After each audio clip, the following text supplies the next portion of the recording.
Yo, what's up everybody? Welcome back to the series. If you remember, in the last video I made, well, is that my mouse?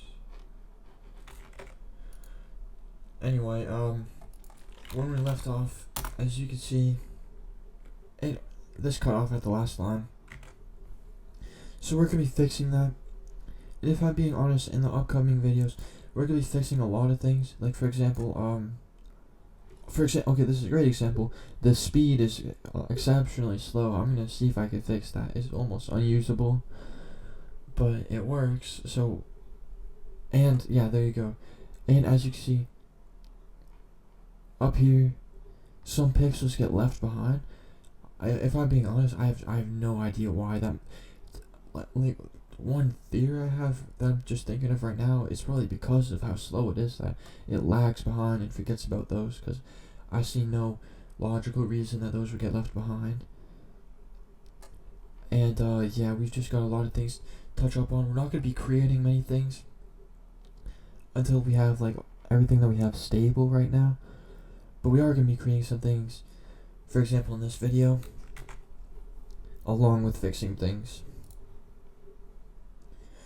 So the first thing we're going to fix is going to be the fact that this only is one line.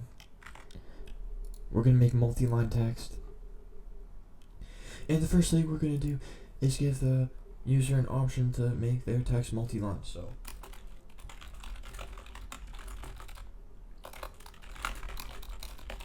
make multi-line a true-false value and let them set it in here. Set it to false by default so it doesn't mess up the rest of our code. Along with other reasons, like someone might not actually want it to be multi-line. Actually, that's probably in most situations you don't want it to be multi-line.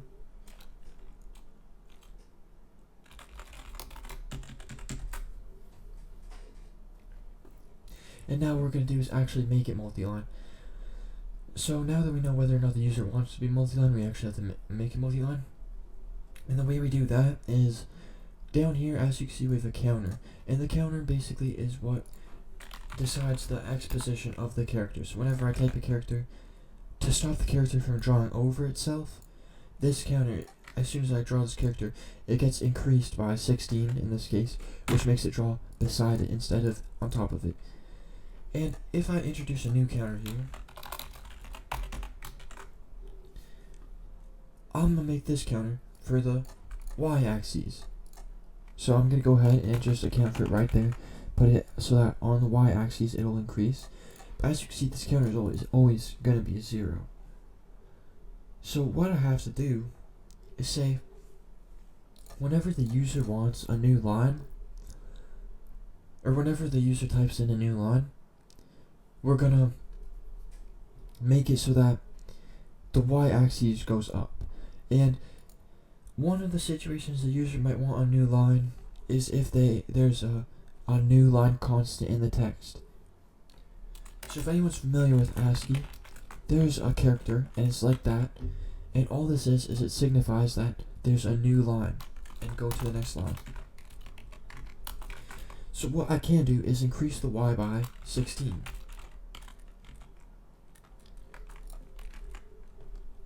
And that would work for our code, but if someone else has a different font size, it wouldn't work, so we have to set it to this.font.bpl. And say I'm writing something, and then a new line comes up, and our code is going through every single character here, and then it comes across that new line.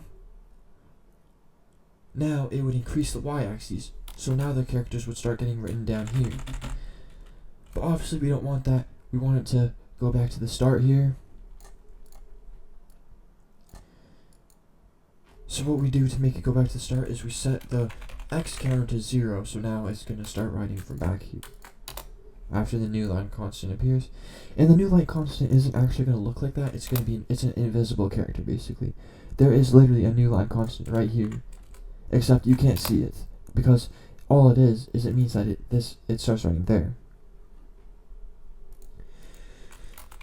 And since that's a special character, we don't actually want to write it, so we continue and go to the next character. But let's say that the user is writing and they reach the far right of the tab. Well, we don't want the text to cut off. We want it to go to the next line. The way we do that, it's pretty simple. We want to, as you can see here, what we did is we checked for the, we checked if it reaches the far right of the screen here. But obviously now we don't want it to stop. We do want to stop though if it's not multi-line. Because if it's not multi-line, then everything just returns just as normal. So we set break there. So that's because that's what would normally happen if it wasn't multi-line. And there's another situation where we don't want it to go to the next line, and that's if it's at the bottom of the tab. We don't want it to go under the tab. So the way we do that, we want to check the counter 0, and with multi-line, when I was testing this, we have to add two things here: multiplied by 2, multiplied by 3, and I don't actually. Usually I explain everything, the reason I put everything, but the only reason I put this here, I don't know why. All I know is that this formula is accurate and it gives you the accurate number and it works. And same for here, and the only reason it's required is if it's multi-line. So I'm not sure why. It must have something to do with like patterns or something. But yeah, I can't explain the rest of this though. And that's that we're checking if that's greater than, if the y-axis is greater than the height of the window. Except that's not where it ends, because earlier, because when we start writing text, it starts down here after the top part of the window. It starts in the text box of the tab or wherever you're writing the text. So we have to account for that top part because we accounted for it before, so we have to reaccount for it now.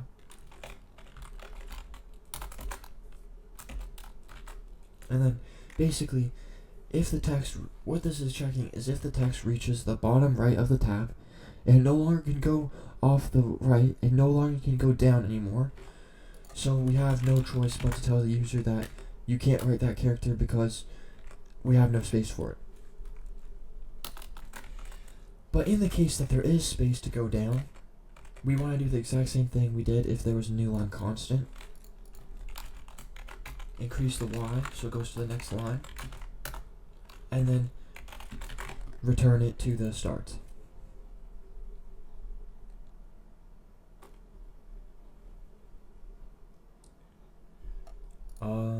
I believe this is everything. And another thing, actually, I was testing this earlier, and I completely forgot that you have to add this into your code. This top pixel data clear, add it right there. It's gonna significantly increase the speed, but the only thing is it's not gonna make it instant. So don't get your hopes up that much, but it still will significantly increase the speed, especially over time. It was in a way a memory leak that I was figuring out, and I fixed it like that. Yeah, that's it. Now we want to go back to our console tab, and as I was saying at the start of this video, we want to make the response text multi-line. So I'm going to run this and see if it works. But in the meantime, since we made this multi-line text, we might as well put it to use. And what I'm going to do is create a text editor.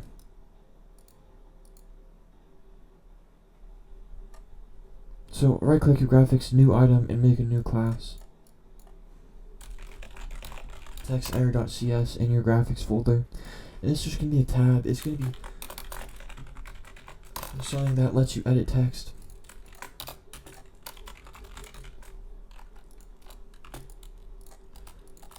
And as I said, although we're going to be mostly fixing things from now on until we've got everything really fixed and stable, we're still going to be adding things. Not much, honestly. Probably just this text editor and then capabilities for internet. That's probably going to be in the next video. But no promises, though. I don't know, really, but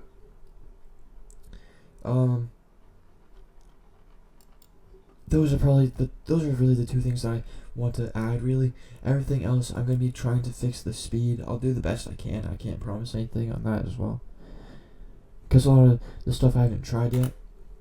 But anyway, we're just gonna start working on this text editor. So the first thing we gotta do is make it stop yelling at us, giving that error. So we gotta make sure that we have the text constructor, or the tab constructor. And the tab constructor requires an X and Y like that. But with our text editor specifically, we have to give it a few things, such as you want to know the file that you're going to be editing, the font that you want your text to be in, and I'm going to have to import something for this, but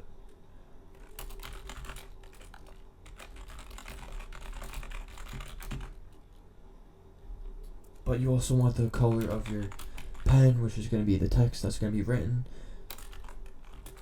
And we'll just pass in the required arguments to the base right there, and now we can do what we want with these variables. And the first thing we're going to do is store them. The easiest ones to store are going to be the font and the pen, so we'll get that over with. I'm just going to put this on pause for a second because VMware is opening up.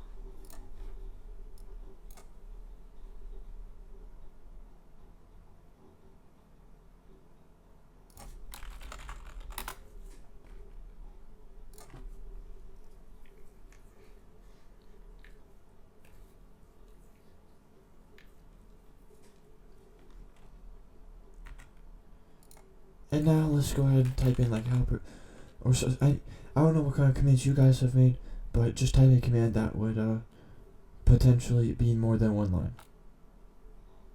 And as you can see, it works fine. It goes on the next line. If you can't read my handwriting, it just says, "Welcome to Practice OS help command. The Practice OS version is 1.0. The only command currently is help." Which is actually not true, but you know, I don't really find much need for the help command. It was more of an example. And now we know that works, so that's great, but let's continue with this. We can also easily store the pen because we're not going to be doing anything with it. We're just asking for them. We've done this before, storing the pen and the font, just like that. But obviously we're going to want a text area to write in. And as you might know if you've ever programmed with system.windows.forms, whenever you want a text area, it's something called a rich text box. And we're going to make a little bit of a rich text box. Make it private. And it's just going to be our text control. And we're going to set it right here, at least temporarily, to a new text control. Oh, whoops. 0, 0. The text right now is going to be empty. The font is just going to be this.font. And the pen, this.pen. And now we can use the multi-line thing again, because we're going to want multiple lines. And now what we're actually going to do is have to either check if this file exists, because the file that we're opening, if it exists, we're going to want to get its data and put it in the text editor. And if it doesn't exist, we're going to want to create the file. So let's go ahead and do that now. And as you know, whenever we're creating files or modifying files, we're going to want to do two things. Using sys equals cosmos.system, add our imports,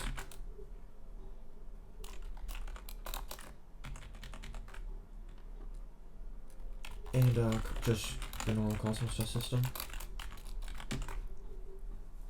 But we also, the second thing we want to do is put everything in a try-catch loop.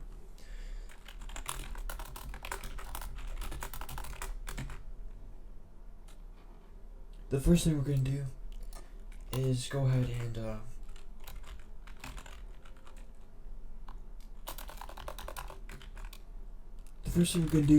and check if the file exists, and there's a handy function for that. And actually, I'm going to check if it doesn't exist.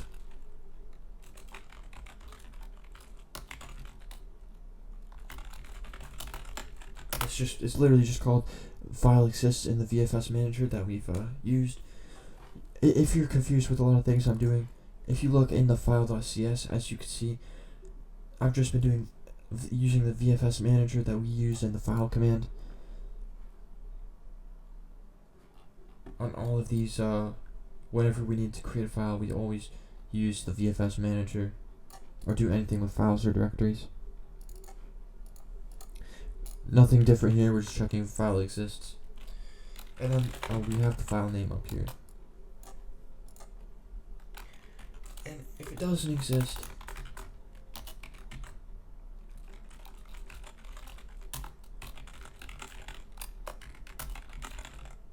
then create the file, of course.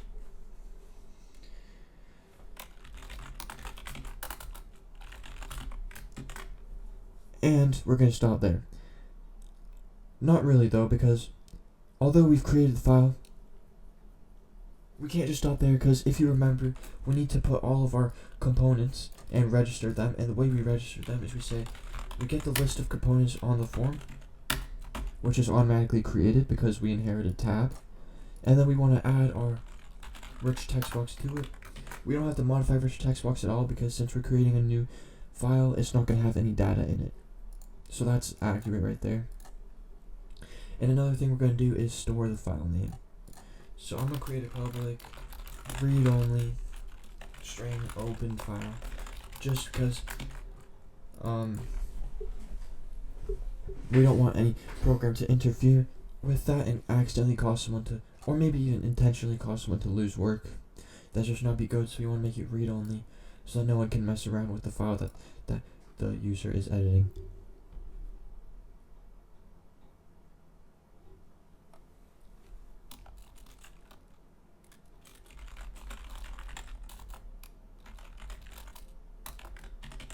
And just simply store it. Now,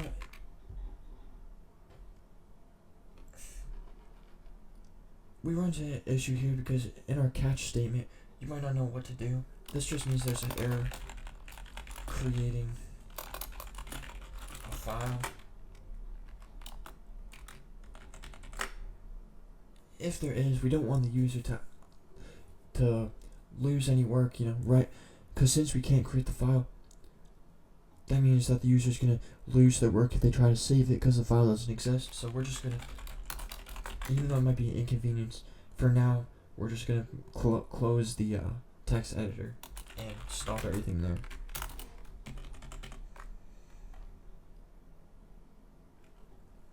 But in the case that the file does exist, it's going to, and there was no error, this code after here is going to start running.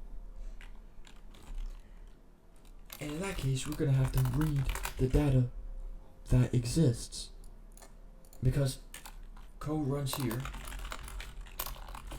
and it means that the file does exist. So we have to check and get the file data. And the way we do that is in a try catch loop again, because we're doing file modification stuff. Create a file string.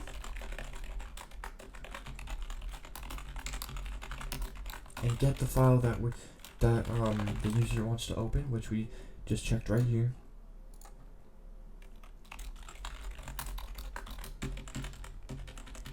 And this may look familiar, and that's because you have done it before in the file.cs. Whenever we try to read from a file, as you can see, we did it right there. It's the exact same thing, except we're getting the file in a different way. That's literally it.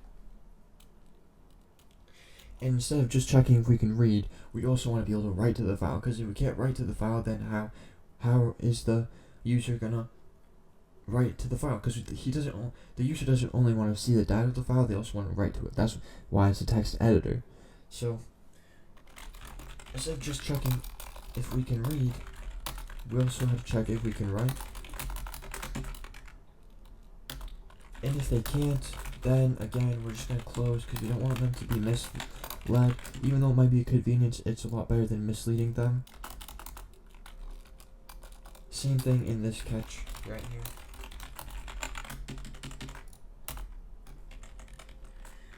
And the only difference is, as you guys remember in the file.cs, I created a byte with 256 bytes.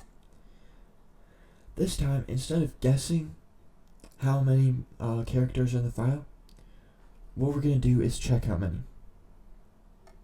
Now, as you can see, the encoding we use is ASCII. That means that whenever we convert the bytes to characters, it converts them into ASCII characters, because that's the encoding we're using. And the good thing about ASCII is that it's 7-bit, and in 1 byte, there's 8 bits, and that means that every character is no bigger than 1 byte. So every character is 1 byte. And the reason that's beneficial for us is when we're getting the data and storing it in our byte array,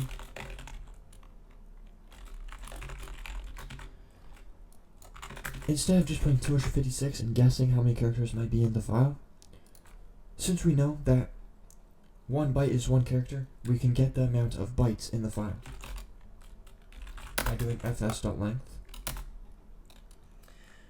And then we just read it as we did in file.cs. And this time we could just, instead of putting 256 there, we can just get the length of this byte array because it's the accurate number now. And now what we do is we say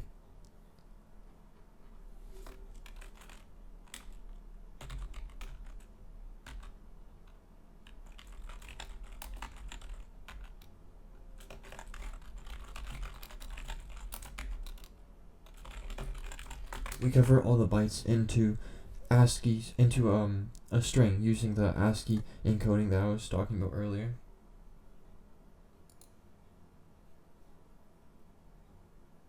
And actually we're done there. Now, if there was no error, then the code is going to skip these because these were just conditions checking if there was an error, and it's going to start running here. So if there was no error, we have to store the required things that we stored up here.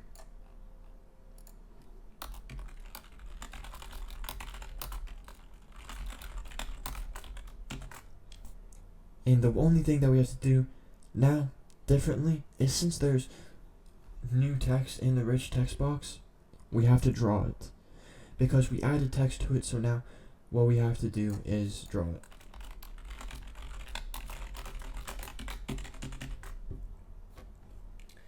Now what we have to do is go ahead and, if you remember, we created a pretty useful virtual void called onKeyPress. And obviously we want to be able to have the user press, use their keyboard to edit the text file by writing in characters and backspacing characters. So that's why we need this function. So whenever someone types something onto the tab, this will run and it'll tell us what they typed. And the first thing we're going to do is check if they type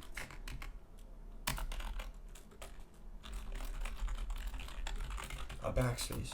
And if they type the backspace, what we're going to want to do is get rid of the last character on the text editor.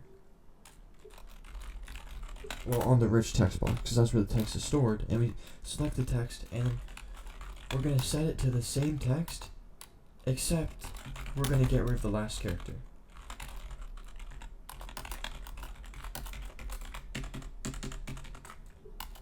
And then we're going to redraw it with the updated character. And now what we're going to do is check if they didn't type a backspace. Then we're going to check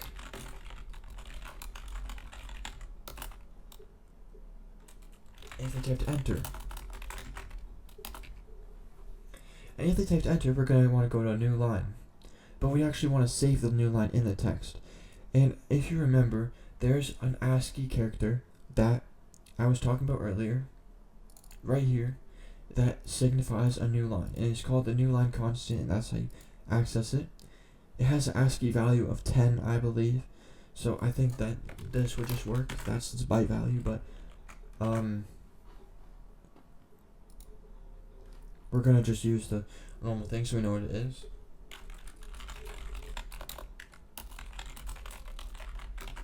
And now we're gonna draw the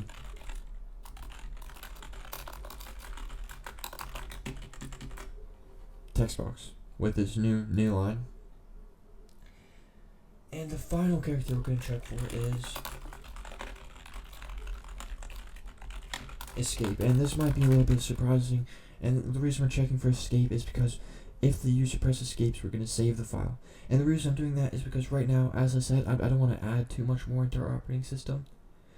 Instead, instead of creating a button that says save, which would cause us to create an entirely new tab component, what I'm going to do is just make this a lot easier on ourselves, and if they press escape, it'll save the file. And as you know, whenever you're modifying a file, you want to put in a try-catch thing.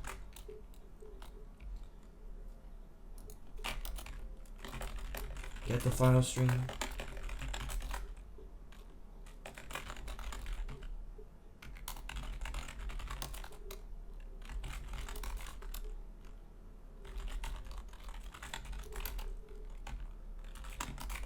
Of the open file, which allows us to write and read from it, from the text. But right now, right now we just want to see if we can write to it because we're just saving the file, so we have to write all the data that we just made. And we're going to convert it to bytes so that we can save it, because as I said in an earlier video, files are saved in bytes, not text. Even though it might appear like they're saved as text, they're actually saved as bytes. So we have to convert the text into bytes. And we're going to use the same encoding, which is ASCII. Except this time we're going to get the bytes instead of the string. And then we're going to save the text in the rich text box. And then we're going to write the data. And close the stream. But in the situation that the user can't write, then what we're going to do is nothing. And that's because we don't want the...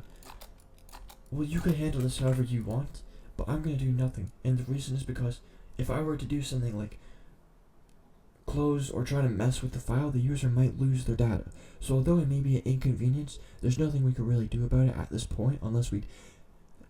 And there's not only nothing we could do about it, but that's mainly because there's not much, at least at this point, that can cause the us not to be able to write to the file. So there's not much we can do about it. So the least we can do, if by some circumstance you can't write to the file, we're going to do nothing, and that will just prevent the user from losing their work. So at the bare minimum, what they can do is either wait for the file to be open for writing so that they can save it later, or they can like take a picture of their text or whatever to save their data. It might be a good idea to alert the user that you can't save, but that's not really something that I'm going to do because, as I said, there's hardly any situation where this is going to not be able to write. And if there's an error, then if there's an error, your data probably is lost unless you take a picture of it. So we're going to do the same thing and just return.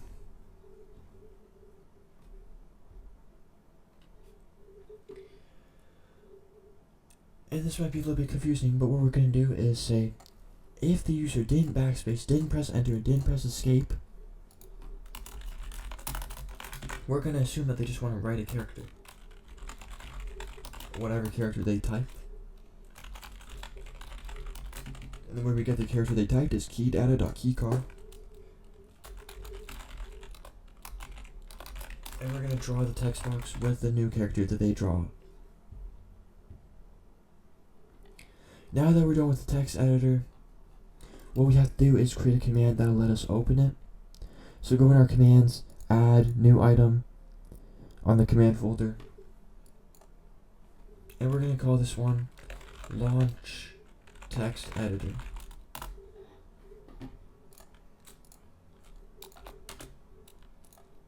And we've done this time and time again. We've made many commands. I'm not going to explain this too much. We're just going to set it to a command, give it the required constructor.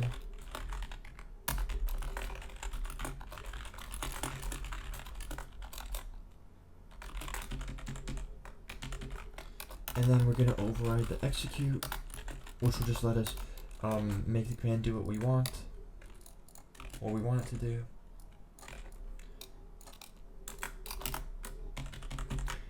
And whenever we're launching a text editor, what we need is the X that we want the text editor tab to be at, the Y we want it to be at, what file we want it to open.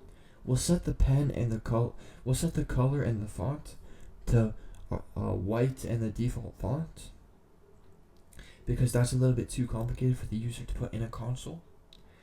But if you really want to go the extra mile, you could give the user the option to put in the font or color. But I seriously wouldn't recommend it, not because of laziness, but literally because the user probably wouldn't be able to figure out how to put in their own font, because it's really complicated if you don't know like what's going on with your operating system. And what we're going to do is, first of all, if the user didn't put in the 3 arguments that I expected, then tell them expected X, Y, and file name arguments, and stop the command there. Now what we're going to do is get 2 variables in the X and the Y.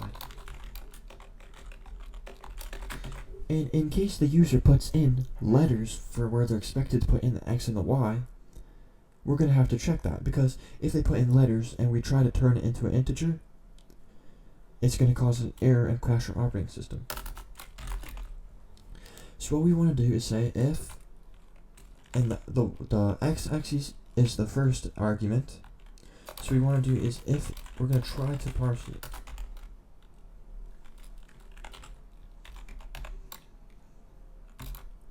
And then if it does parse correctly, we're going to store it in the X variable we made.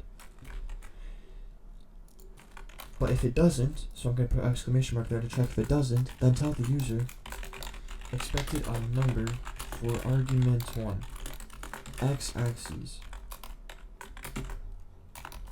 And we do the same thing for the y-axis, which is the second argument.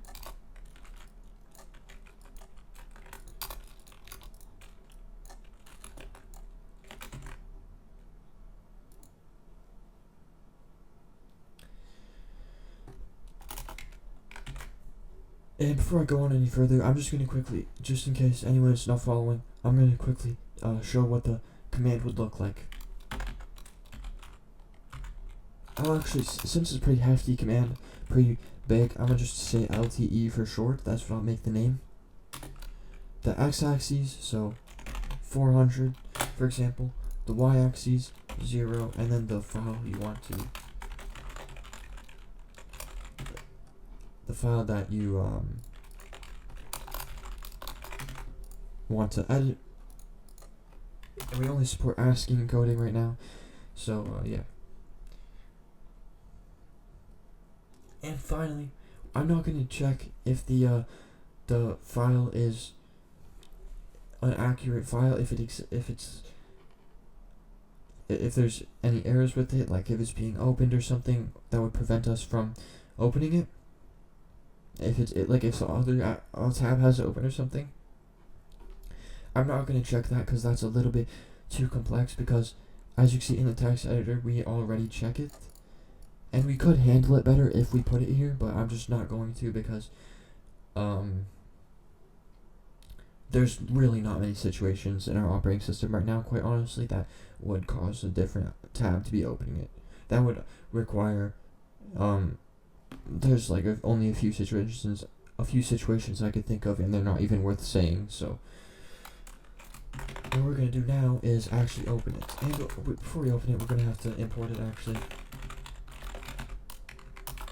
Just by using, and then you put in the name of your operating system, .graphics, or whatever you named this folder. And now you'll be able to open it.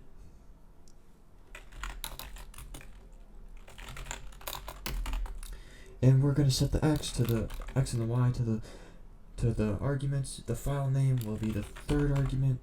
And now the font and the pen. The font is going to be a new font, and then as you remember, in text we created a default font data, so you could just create a font based on that. And I've realized that for the pen, I'm actually going to have to do 2 more imports.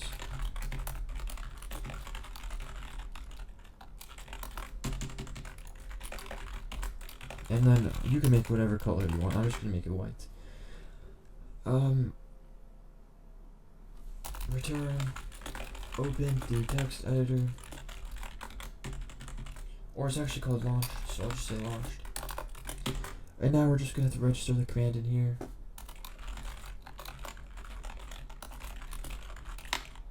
I'm just going to, as I said earlier, it's just going to be LTE because I don't want it to be that big of a command name. And, yeah, that's it. And then I'm just going to set the capacity there to 4. It's not required, but just do it. I'm going to start running this because it's going to take like 5 hours to run anyway. And I'm just going to quickly check and see if I've done everything correctly. And when your VMware launches, just type in launch GUI to launch the GUI, and then press on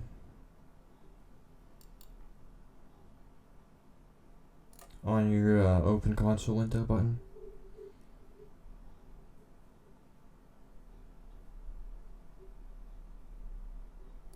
And now we're going to type LTE, and to put it beside the console window, as you guys know, the windows are 400 by 400, so we're going to set the X to 400 to put it beside the console window.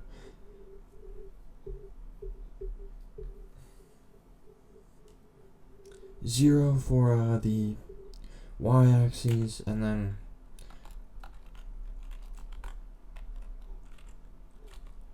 I'll just call this the f.txt to make sure that I didn't write a file there before. Press enter, see what happens here. Now it is frozen. I don't know if that means we crashed, but I don't think it means we crashed yet, because yeah, it takes a while to open. As you can see, launch the text editor is the response I got. And let's the f.txt is our file name. I'm just going to write that there so I know. I'll press enter. Yo. As you can see, pressing enter works fine. And now we're going to press escape, see if that crashes us. Please don't crash. I pressed escape, and I can move my mouse fine. I'm just going to drag this off to the side. And that's what I was talking about earlier. It's so slow. And I'm going to try my best to fix it.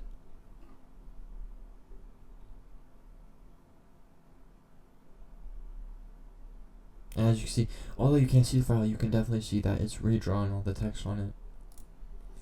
And now what we have to do is say, I'm going to launch it open in another text editor.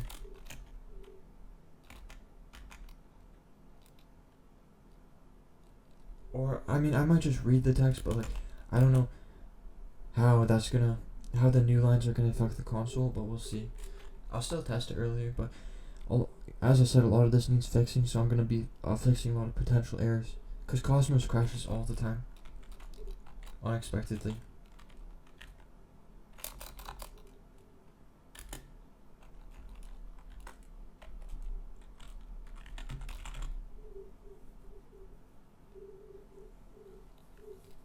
See what happens after I press enter here.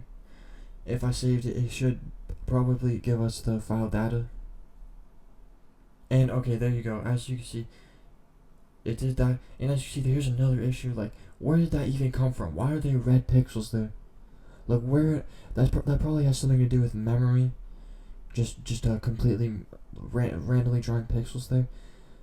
But if I can fix it, I'll try. Like, why the hell? I just don't understand why the hell that would even get drawn there. What did I do that remotely even could have even in the realm of possibility caused that to go there? Maybe because it thought it was the X button, but like, I don't know why it would only draw one line in there, but I don't know what's gonna happen here. A lot of this I just hadn't tested yet.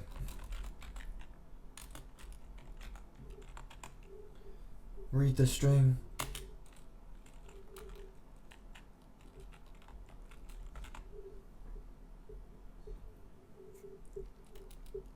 and then press enter, see what happens. And as you can see, it works completely fine with our multi-line text on the console. It gave us the f.txt yo-yo, which is all the data that we put. So as you can see, it's very clear that our text editor works, our multi-line works.